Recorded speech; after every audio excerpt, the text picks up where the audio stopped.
Bem-vindo a mais um Vem Ver Clássicos, o programa que te remete diretamente a décadas passadas, para que você possa conferir a mesma palavra da verdade que hoje te alcança, manifestada em ambientes históricos e geográficos bem diferentes. Evangelho de Mateus, nós vamos ler no capítulo 21, Mateus 21, do verso 12 ao verso 17, que diz assim: Tendo Jesus entrado no templo, expulsou a todos os que ali vendiam e compravam. Também derrubou as mesas dos cambistas e as cadeiras dos que vendiam pombas. E disse-lhes: Está escrito, a minha casa será chamada casa de oração. Vós, porém, a transformais em covil de salteadores. Vieram a ele no templo cegos e coxos, e ele os curou.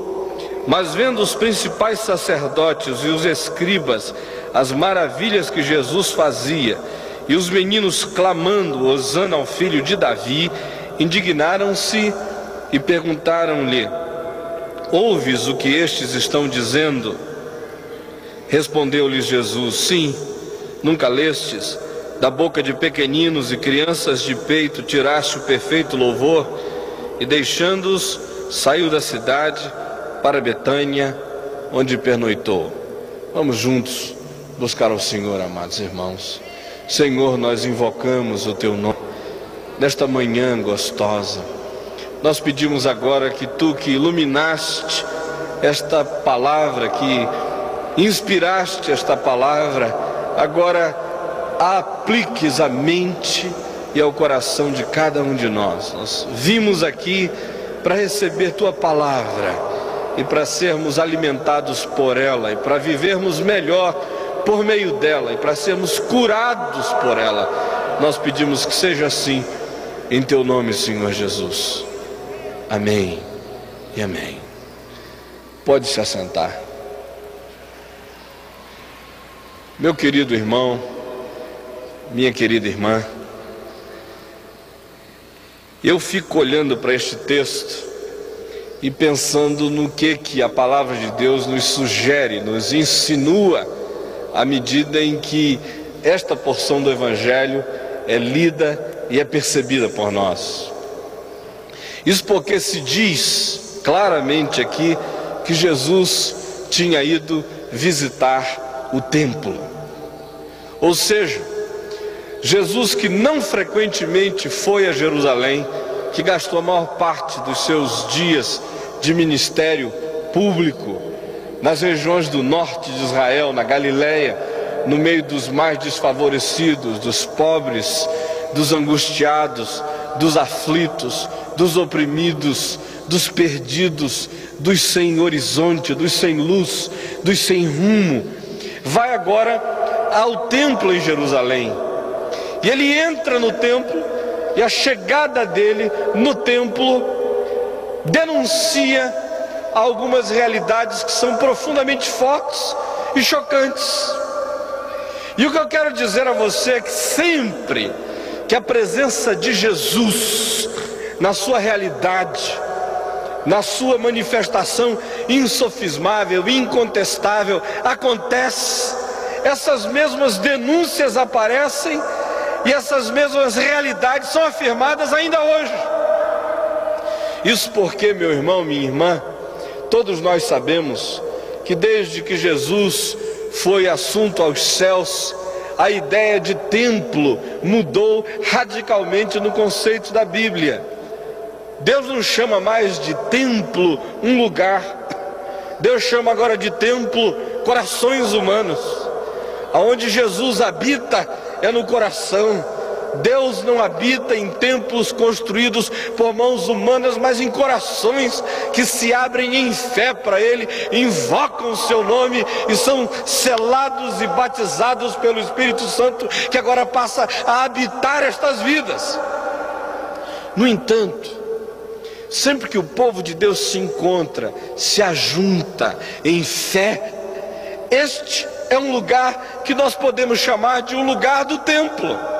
Pode ser aqui, pode ser embaixo da ponte, pode ser numa grande catedral gótica, pode ser num salão de um shopping center, pode ser numa palhoça, pode ser numa cabana na favela, pode ser numa maloca de índios, mas aonde gente que tem fé em Jesus se encontra e juntos buscam a Deus, aí há um templo, a presença de Deus, porque Jesus disse: aonde 2 ou 3 se reunirem em meu nome, eu aí estou presente no meio deles.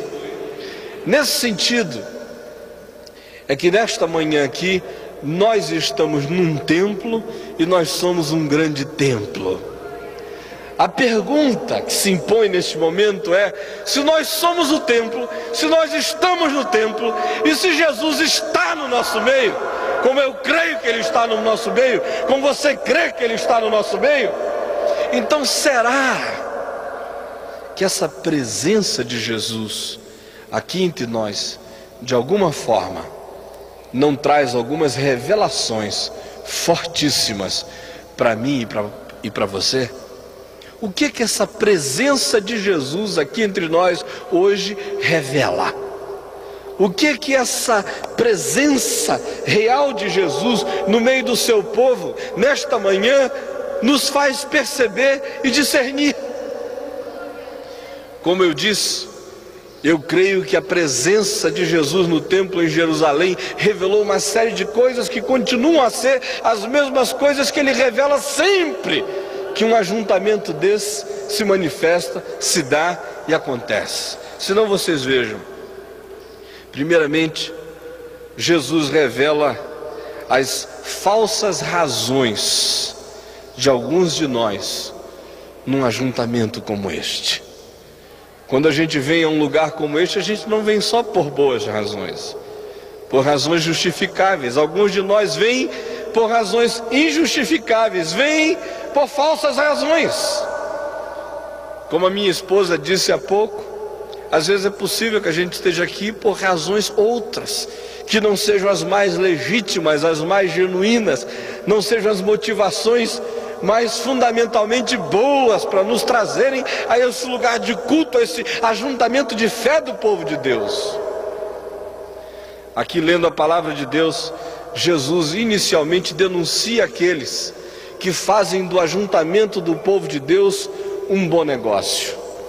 Ele diz no verso 12 que, entrando no templo, percebeu ali os que, estando no lugar, vendiam, e os cambistas que trocavam dinheiro. Ele entra e denuncia as motivações de alguns que estão ali não para adorar a Deus, mas para fazer um bom negócio. Ora, todos nós sabemos que há muita gente que continua a vir à casa de Deus para fazer apenas bons negócios. E essa ideia dos bons negócios é muito sutil. Alguns vêm até para fazer bons negócios com Deus. Alguns vêm apenas para dizer: eu acho que se eu for, eu vou receber uma bênção, um aditivo da bênção e da misericórdia de Deus na minha vida, que vai me fazer prosperar. Eles não vêm por Deus mesmo, eles vêm por aquelas coisas que Deus possa dar a eles.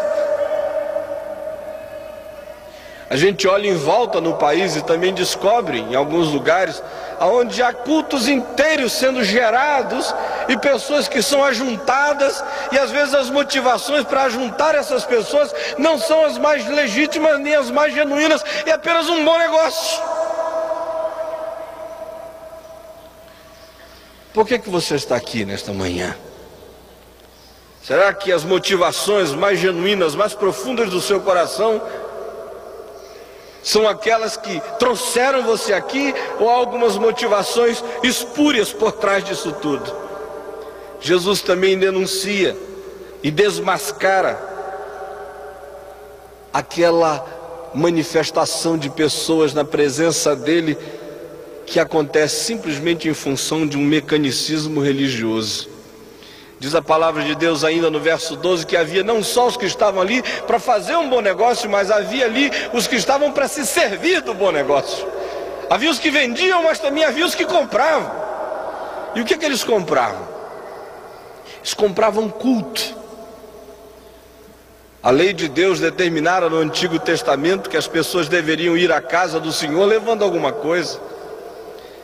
Deveriam levar pombinhos ou passarinhos ou animais para serem sacrificados no altar de Deus. E esse tinha que ser um gesto da vida. Pombinho que você criava, o animal que você cevava e trazia à presença de Deus, depois de meses e de anos de expectativa, dizendo todo dia: isto aqui eu estou criando para Deus. Mas o que acontecera no templo de Jerusalém era o contrário. As pessoas já não preparavam mais o culto a Deus, já não gastavam meses nem dias pensando naquele grande momento de oferta do coração diante de Deus. Ao contrário, chegavam ali e compravam o pacote já feito, o culto assim plastificado, o passarinho já criado por alguém que você comprava na entrada.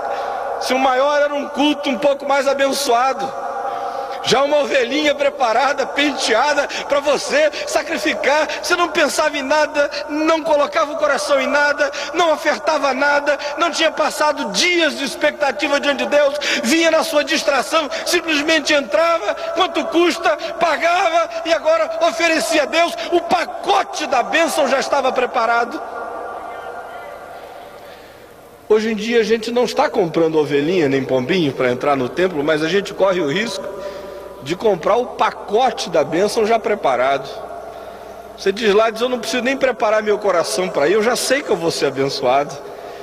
O pastor vai estar dirigindo o louvor gostoso, vai haver um pregador que vai pregar a palavra, o coral vai cantar um hino maravilhoso, o conjunto vai trazer algo maravilhoso. Eu não preciso nem me preocupar, a bênção já está no pacote, basta eu chegar lá que eu vou ser beneficiado automaticamente. Mas não é isso que a palavra de Deus ensina.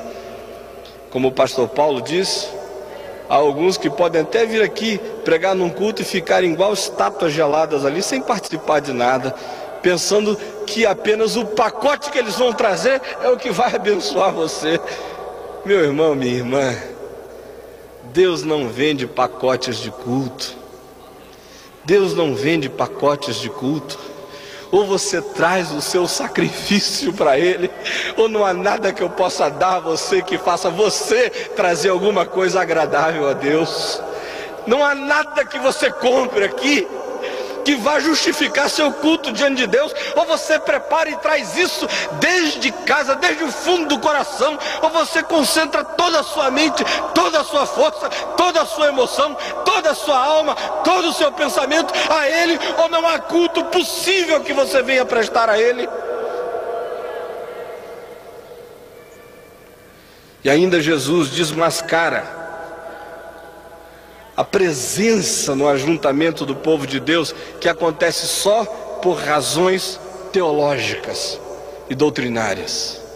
Ou seja, há um grupo de pessoas aqui que Jesus também desmascara e denuncia. Eles aparecem no verso 15, que são os principais sacerdotes e os escribas, que veem as maravilhas que Jesus faz, mas estão muito mais preocupados com a conveniência ou não de certos atos e de certos momentos do que com as maravilhas. Estão muito mais preocupados em questionar a doutrina de Jesus, as ações de Jesus, a mensagem de Jesus, a teologia de Jesus, o que Jesus diz, como diz, quando diz, do que receber a bênção de Deus. Quero falar com você, especialmente com você que já há anos vem caminhando no Evangelho. Isso é uma doença que pode atingir o coração, especialmente daqueles que com o passar dos anos vão se sentindo assim maduros e sofisticados na fé.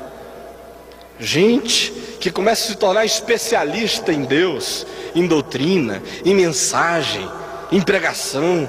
Já não ouvem mais a palavra de Deus com o coração aberto. Eles estão ali só para pesar, para medir, para julgar, para avaliar, para ver os detalhes.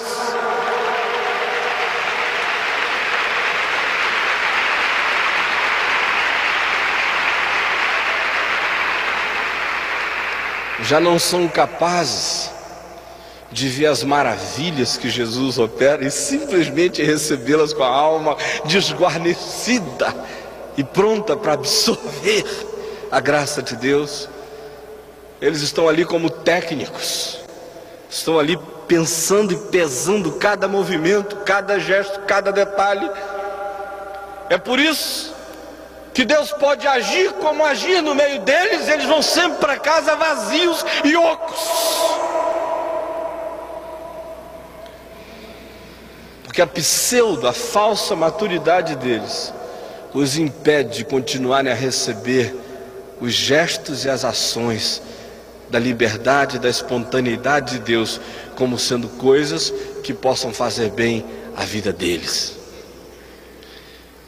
Meu irmão, minha irmã, mas eu não vim aqui hoje de manhã apenas para dizer quais são as falsas motivações que Jesus denuncia neste texto. Seria negativo demais e desnecessário. Eu vim aqui sobretudo dizer quais são as genuínas motivações que Jesus afirma e que Ele premia num encontro como esse.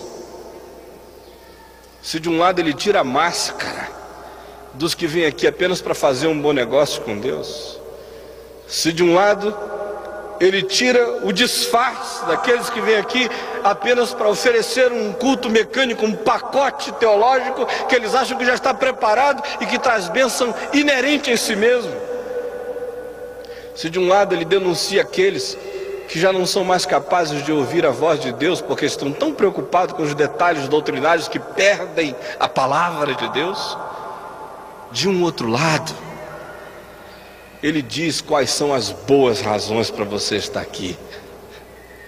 E olhe bem, o que eu acho bonito é que diz a Bíblia que Jesus estava no templo. E se Jesus está no templo, o que Jesus espera que aconteça a mim e a você como decorrência do fato de que Ele está no nosso meio? Será que eu e você podemos esperar que alguma coisa boa da parte de Deus nos aconteça pelo fato de que Jesus está aqui no nosso meio? O que Ele quer premiar hoje aqui? Quais são as razões que Ele quer afirmar como sendo genuínas, legítimas, válidas para eu e você estarmos aqui? Quais são as expectativas espirituais que Jesus quer de fato recompensar nas vidas daqueles que aqui estão? A primeira delas aparece no verso 12 também, que nos diz que Jesus entende e afirma que um ajuntamento como esse só é válido quando eu transformo este lugar num lugar de orar e de ver orações respondidas. Repita isso comigo em voz alta: este é lugar de orar. Repita isso comigo: este é lugar de orar e ver orações respondidas. Todos nós juntos: este é lugar de orar e ver orações respondidas. Senhor Jesus expulsa os cambistas, os vendedores, os que fazem negócio, os que compram culto pronto. Todos esses dizem: olha, está escrito, a minha casa será chamada casa de oração. Minha casa será chamada casa de oração. Que coisa fantástica! Talvez alguns de nós não percebamos que este é de fato o elemento mais essencial que caracteriza todo o nosso aproximar de Deus.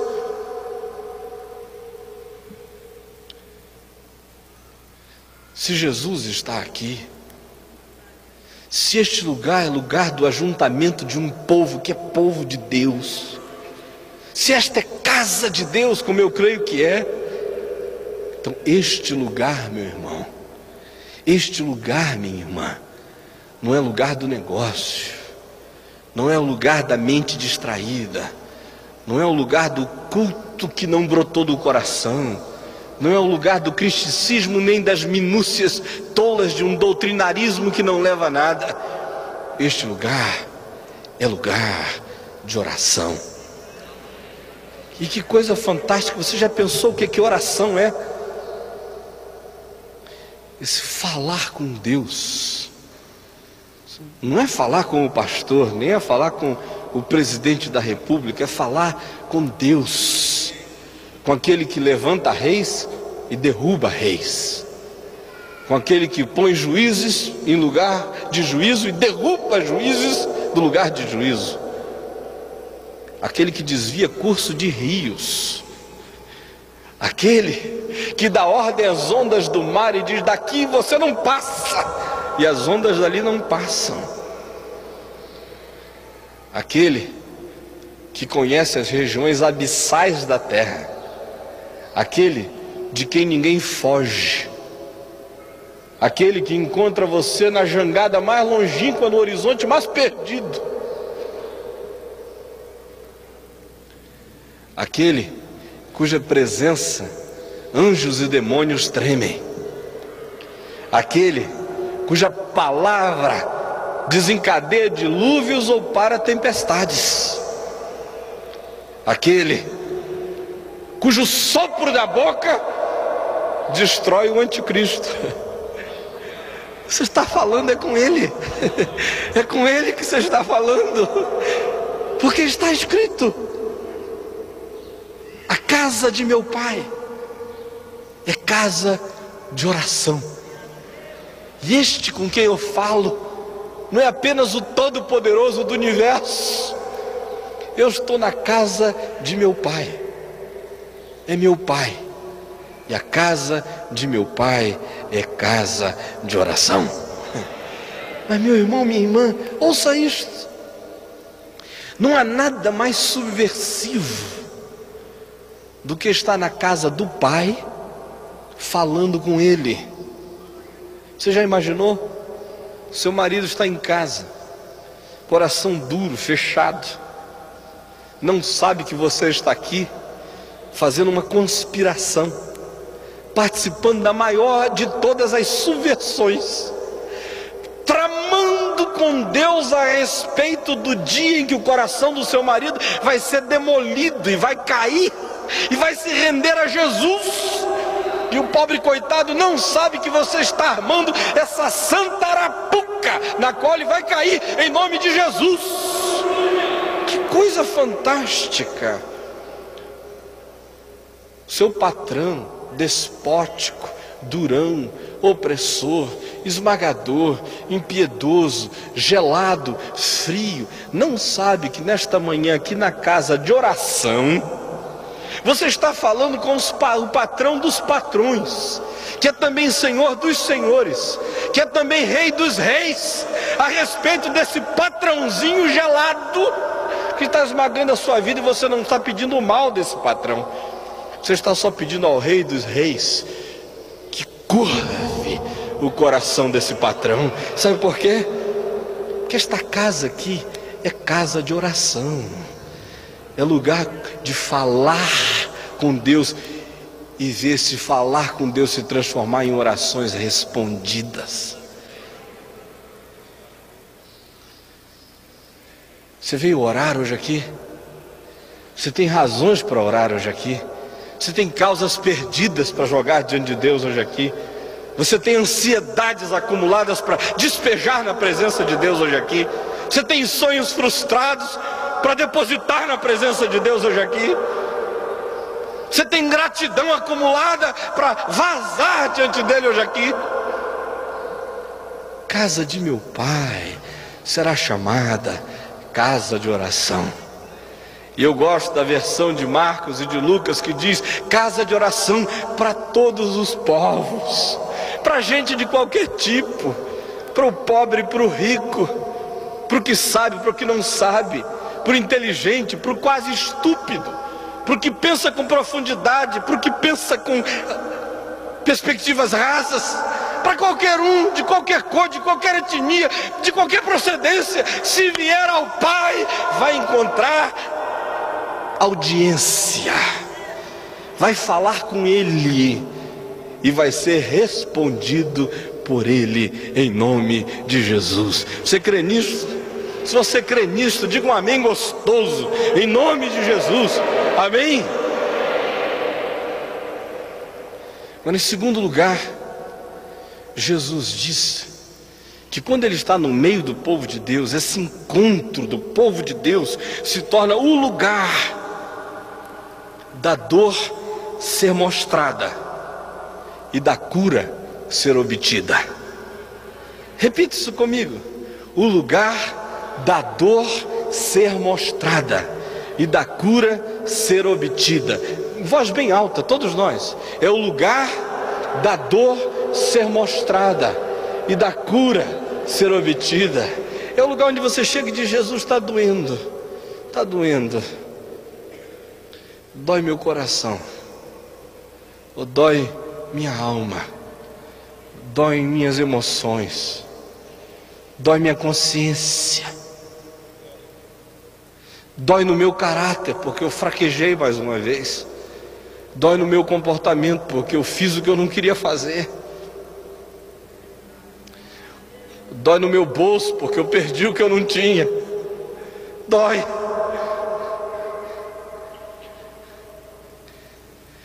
Dói fundo dentro de mim porque eu amo e não sou correspondido. Dói.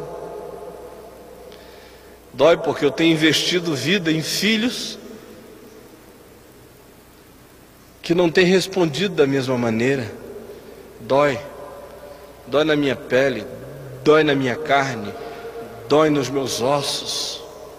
É o lugar da dor ser mostrada, da mazela ser desnudada, da infelicidade ser descoberta, da angústia ser revelada, da ferida ser absolutamente exposta. É o lugar dos nossos disfarces acabarem. Se você manca, não faça de conta que você não manca. Se você é coxo, mostre que você é coxo. Se você está doente, é hora de falar que está doente. Se você está sentindo dor, é hora de dizer que dói aqui. É hora. Porque Jesus está no templo. Veja o que diz o verso 14. Vieram a Ele no templo cegos e coxos, e Ele os curou. Que coisa boa! O templo é lugar de cura. Agora é lugar de cura para quem diz: eu sou coxo. É lugar de cura para quem diz: eu sou cego. É lugar de cura para quem confessa seu mal, sua chaga, sua agonia. É lugar de cura para quem doente vem a Ele. Não é o pastor, não é ao templo. A Bíblia não diz: vieram ao templo cegos e coxos e saíram curados. A Bíblia diz: vieram a Ele. Tem muita gente que vem ao templo e sai doente. Vem à igreja, vai embora doente. Vem ao pastor, vai embora doente. Agora, se vier a Ele, se vier a Jesus, vai embora sarado, curado, em nome de Jesus.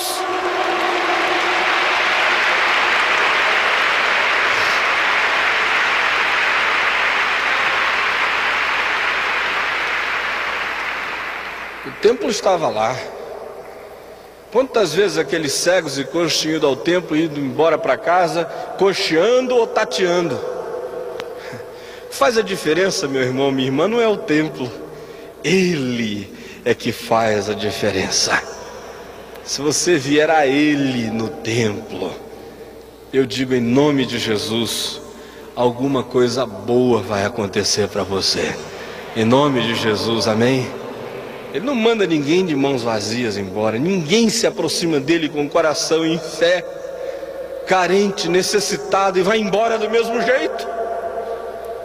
Se vier a Ele, buscar a Ele, Ele tem cura para você.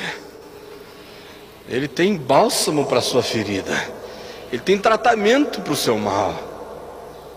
Ele tem remédio para a sua própria dor. Ele tem solução para o seu problema. venha a Ele hoje. E em último lugar, a palavra de Deus diz que quando Jesus está no templo, e quando o povo de Jesus se ajunta a Ele em fé no templo, esse lugar se torna o lugar do louvor e da renovação das forças do ser. Repita isso comigo. Este lugar se torna o lugar do louvor e da renovação das forças do ser. Mais uma vez, todos nós com a voz alta. Este lugar se torna o lugar do louvor e da renovação das forças do ser. Meu irmão, minha irmã, se nós estamos aqui em nome de Jesus, e se Jesus está aqui como prometeu que estaria, esse tem que ser o lugar do louvor mais profundo, da alma se abrir para Deus e para Deus só. Porque à medida em que você abre a alma para Deus, o seu próprio ser se renova. Não há nada que renove mais o seu ser do que o louvor. Um banho de cachoeira gelada não faz tão bem quanto o louvor. Para um amazonense como eu, uma das melhores coisas que tem é tirar o sapato e entrar no igarapé. Já ouviram falar de igarapé? É aquele riachinho que corre dentro da floresta amazônica, o chãozinho arenoso, branco, aquela água gelada, cheio de pé de buiti em volta, um lugar paradisíaco. Parece que o Éden foi na região amazônica. Para um amazonense como eu, uma das coisas mais gostosas é entrar no igarapé, porque renova a alma. Para um gaúcho, uma das coisas que mais renova a alma é uma churrascada, não é mesmo? Abraão também parece que tinha parentesco com gaúcho, porque de vez em quando ele fazia um churrasco, e o Velho Testamento diz: e comeram, beberam e se alegraram na presença do Senhor. E os salmistas, sempre que fala de gozo e de alegria, fala de banho de gordura, de churrasco. Não é mesmo? Agora, meu irmão, minha irmã, não há nada que renove o ser mais profundamente do que louvar a Deus. Você pode estar falido, negócios quebrados, a recessão pode ter caído em cima de você, impiedosa. Você pode estar com todas as razões aqui para chorar, para se deprimir, para se encaramujar, para se enrustir, para se esconder, para maldizer, para murmurar, para reclamar, para se tornar vítima, para ter piedade de si mesmo. Mas se ao invés disso, você resolver hoje aqui em nome de Jesus, que porque Jesus está no templo, você vai louvar, você vai arrancar da alma poesias para Deus, e você vai celebrar o nome dele. Então eu garanto a você que vai haver uma dinâmica criativa, um poder renovador brotando do seu ser, porque é isso que a palavra de Deus promete. Diz a Bíblia que, vendo os principais sacerdotes e os escribas as maravilhas que Jesus fazia, os meninos clamando Hosana ao filho de Davi, indignaram-se e perguntaram a Jesus: ouves o que eles estão dizendo? Respondeu-lhe Jesus: sim, claro, nunca lestes? O que eles estão fazendo tem tudo a ver com o Salmo 8, verso 2. Eles estão cumprindo uma profecia que diz: da boca de pequeninos e crianças de peito tiraste o perfeito louvor. Gente grande não louva a Deus. Gente assim muito metida, madura, não louva a Deus. Só louva a Deus quem mantém o coração de menino, coração sapeca, faceiro, criancinha, de peito, faminta, que mama, que balbucia, que olha para o pai e diz: meu Deus, ele é meu herói, é meu pai. Esse louva. Se meu pai pode tudo, meu pai sabe tudo, meu pai é maravilhoso. Quem perde essa cabeça de criança faceira, sapeca, desaprende a ser gente e desaprende a louvar a Deus. Você só louva a Deus se você tiver alma de criança. É criança de peito, é pequenino, é gente simples, é gente descomplicada, é que oferece a Deus perfeito louvor. Gente grande, gente pseudo-madura, gente importante, gente que acha que sabe muito, gente que acha que galgou os níveis mais elevados da espiritualidade, viram pedra, não louvam nada, ficam geladas, engessadas, maceradas. Gente de alma simples, gente com coração de criança, é gente que salta para Deus, que louva a Deus, que celebra a Deus, que traz do coração os elogios supremos ao Senhor.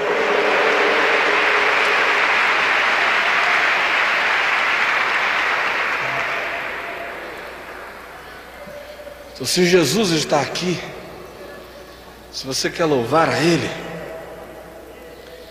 pelo amor de Deus, por mais que você tenha a cabeça branca, se aproxime dele com alma de criança. Você pode ser presbítero, mas esqueça isso. Você é só alma para Deus.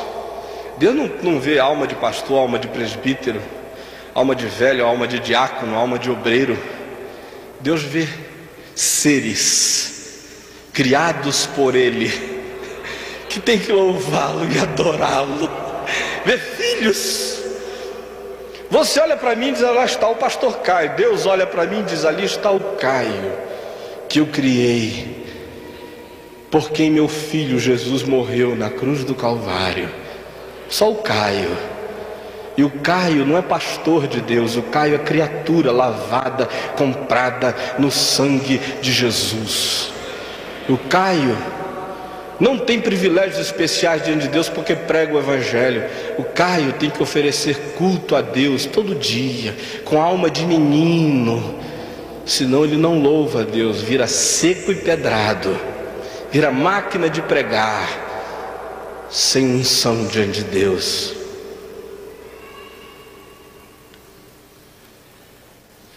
Meu irmão, minha irmã, mas eu disse que o louvor tem um papel de renovação das forças do ser.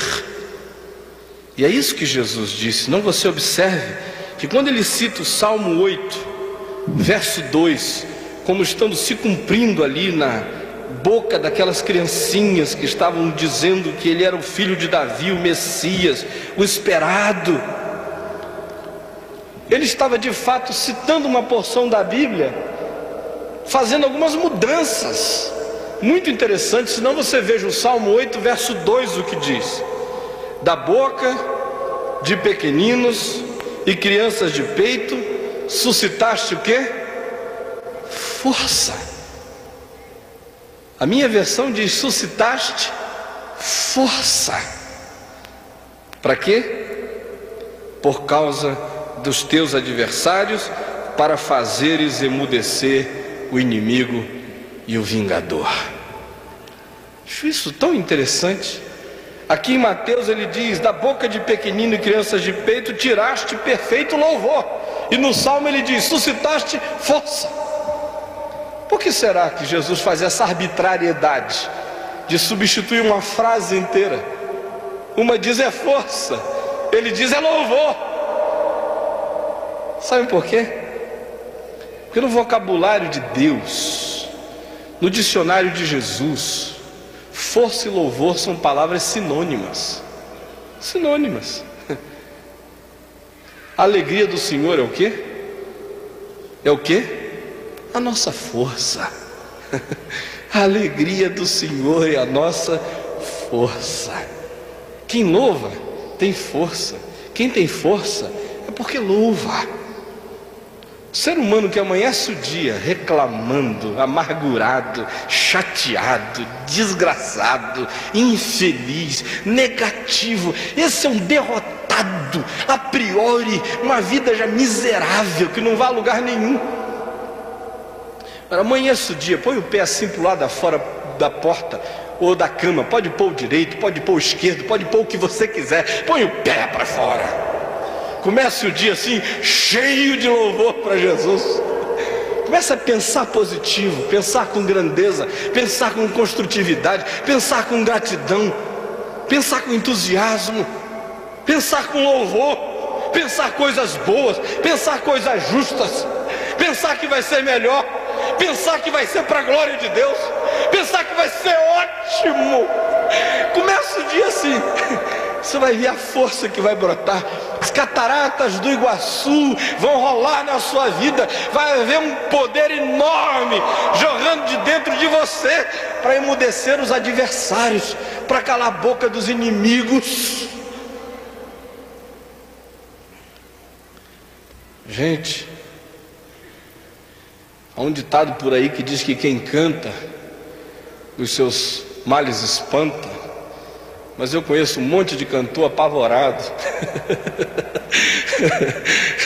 sem dormir à noite, desgraçados. O ditado devia ser outro: quem louva, os seus males espanta. Se você louvar a Deus, não tem diabo que fique da sua frente.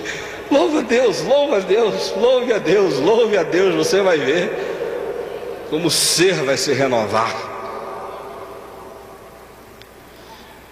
Nesta manhã, eu vim aqui estimular você e estimular aqueles que estão nos assistindo em casa, pela televisão,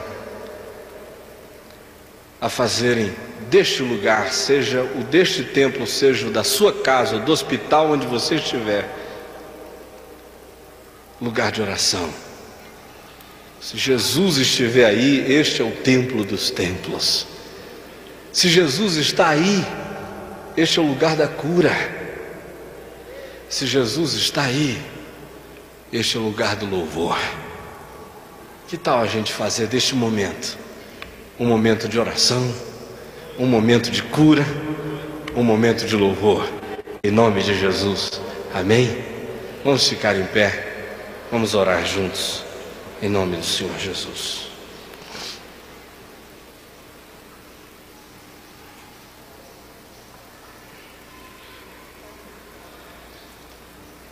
Eu não vou convidar você para vir aqui à frente, eu gostaria apenas que aí no seu lugar, você curvasse a sua cabeça, você fechasse os seus olhos. Se você quer orar comigo, faça um gesto simples de fé. Levantando uma de suas mãos, nós vamos orar juntos em nome de Jesus.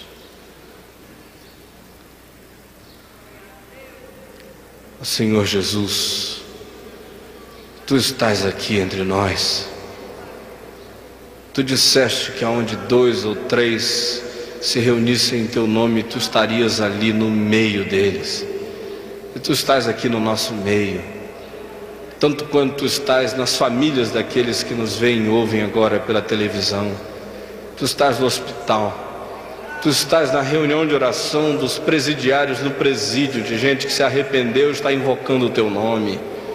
Tu estás no nosso meio, Senhor Jesus, e nós Te buscamos agora pedindo que, se Tu estás no nosso meio, como nós queremos que Tu estás, Tu nos ajudes a fazermos deste lugar um lugar de oração, onde nós vamos falar contigo nossas dores, nossas lutas, nossas necessidades, nossas expectativas, nossos sonhos frustrados, nossas esperanças, e Tu vais responder conforme a Tua boa vontade. Nós também vamos trazer a Ti nossas dores, nossas chagas, nossas feridas, nossas mazelas. Nós vamos dizer aonde dói, e Tu vais estender as mãos, Jesus, e Tu vais nos curar agora. Pedimos que Tu estejas curando a muitas pessoas aqui, curando a mente, curando as emoções, curando a alma magoada, curando o caráter torto, distorcido, curando o comportamento enfermo, curando a pele, curando a carne, curando os ossos, curando o sangue. Ó Jesus, toque e cura. Pedimos também que Tu tornes este lugar um lugar de louvor, um lugar onde a alma vire poeta, onde a alma Te exalte, onde o coração se descomplique, aonde a vida se torne simples, aonde o nosso ser se renove, aonde a nossa existência melhore, e aonde a gente aprenda a viver de maneira vitoriosa, com a boca cheia de louvor ao Teu nome. Nós pedimos que seja assim, Jesus, Teu nome, para a Tua glória. Amém e amém.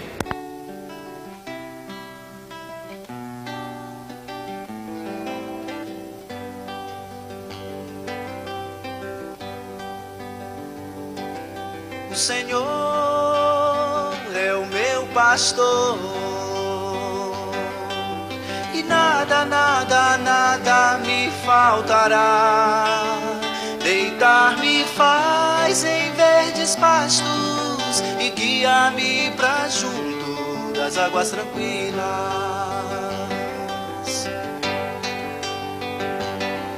O Senhor é o meu pastor, e nada, nada, nada me faltará. Deitar-me faz em verdes pastos e guia-me pra junto das águas tranquilas.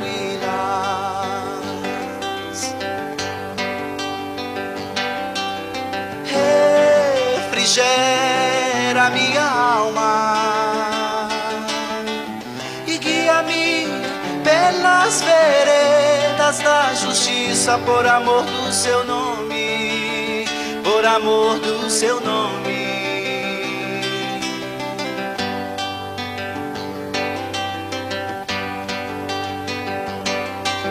Ainda que eu ande pelo vale da sombra da morte, nada temerei.